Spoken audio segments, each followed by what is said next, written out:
Hello everyone, welcome to my mini blog. আজকে সকালবেলা রান্নাঘর থেকে ব্লগটা স্টার্ট করছি।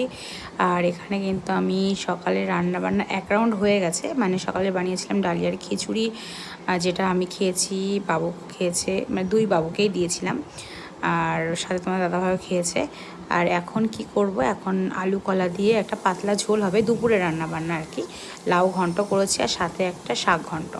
তো এদিকে আবার বাবুর স্কুলের তাড়া রয়েছে, স্কুলে দেরি হয়ে যাচ্ছে, ও আবার স্কুলে বেরোবে আজকে। শনিবার যেহেতু, ওই জন্য আজকে ড্রয়িং রয়েছে, তো ওই জন্য খুব হুটোপাটা করছে দেখো বেরোনোর জন্য টাইম হয়ে গেছে সেই কারণে। তো যাই হোক, ওকে এগিয়ে দিয়ে এসে এখন আবার আমি রান্নাঘরে চলে আসলাম। আর ওদিকে মনিকে একটু খিচুড়ি বানিয়ে দিয়েছিলাম। মানে কেমন, অনেক সময় হয় না, আমরা বাসি ভাতটা ফেলে না দিয়ে একটু খিচুড়ি টাইপের কিছু করি বা একটু পোলাও টাইপের কিছু করি, সেরকমভাবেই আর কি। মনি আর পিসি এদিকে খিচুড়ি খেলেও আমাকে বলেছিল বানিয়ে দিতে, সেগুলোই করলাম। আর এদিকে আমি আবার ওদিকে ছোটো বাবিকে ঘুম পাড়িয়ে রেখে এসেছি উপরে, তাই বারবার গিয়ে দেখে আসছি যে ঠিকঠাক ঘুমিয়ে রয়েছে না কি জানি, উঠে পড়লো কি না। মানে ভীষণ অসুবিধা হয়ে যায় যখন কেউ না থাকে, মানে উপর নিচ করতে করতে অসুবিধাই হয় একটু। যাই হোক, এদিকে মনে এবার খেতে বসেছে বলে, নয়তো মনেই রান্নাবান্নাটা দেখছিল। তো আমি বললাম যে ঠিক আছে, কিছুটা এগিয়ে দিই, তারপর তুমি খেয়ে নাও, তারপর আমি আবার আসছি।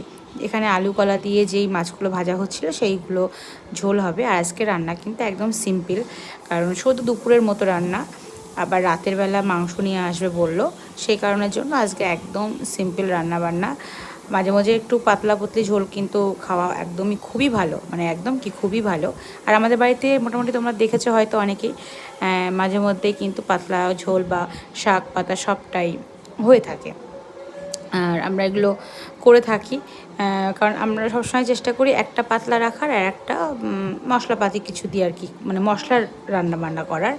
কারণ আমাদের বাড়িতে আবার মানে আমরা পাঁচজন লোক, মানে পাঁচ ছজন লোক, আমাদের মানে এক একজনের মতামত এক এক রকম, মানে এক একজনের খাওয়ার ধরন এক এক রকম। ওই কারণের জন্য চেষ্টা করি সব রকম রাখার, সবাই যাতে সন্তুষ্ট হয়।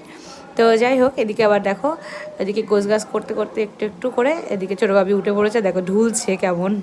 ঘুমের ঘোরটা এখনও কাটেনি, ওই জন্য দেখো মানে একটু ঢুলো ঢুলো ভাব। আসলে আজকে সকাল সকাল, মানে এমনিতেই রোজই সকাল সকালই ওঠে, আর আজকে মানে সকালের দিকে একটু ঘুম পেয়ে গেছিলো, ওই জন্য তাড়াতাড়ি করে দেখলাম আজকে যেহেতু ছুটির দিন একটু ঘুম পাড়িয়ে দিই। তো সকালবেলা একটু ঘুম পাড়িয়ে দিয়ে তারপর বাকি কাজগুলো আমি সারছিলাম। ওদিকে বড়টা স্কুলে চলে গেল, এখন এটার টাইম, মানে ওনার এখন খাওয়ানো হবে, স্নান করানো হবে, জল গরম বসিয়ে দিই। এখন একে একে সবগুলো কাজ গুছিয়ে নিই। টাটা বাই, পরে আবার দেখা হবে।